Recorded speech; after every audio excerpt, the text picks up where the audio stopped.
हल्क़े चारमीनार के कुल-हिंद मजलिस इत्तेहादुल मुस्लिमीन के उम्मीदवार सैयद अहमद पाशा क़ादरी ने कोका की टट्टी और मुख्तलिफ़ इलाक़ों का पैदल दौरा करते हुए कुल-हिंद मजलिस इत्तेहादुल मुस्लिमीन को कामयाब करने की आवाम से अपील की।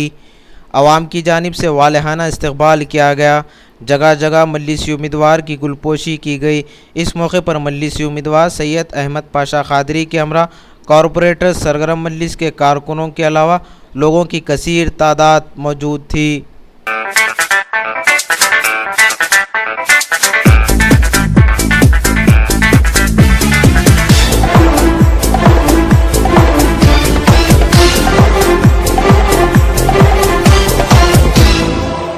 ये वक्त नहीं है सोने का, ये वक्त है आगे बढ़ने का।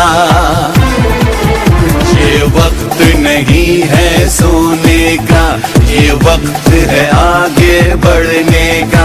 अब मिलके कदम उठाना है, लुटेरों से मुल्क को बचाना है।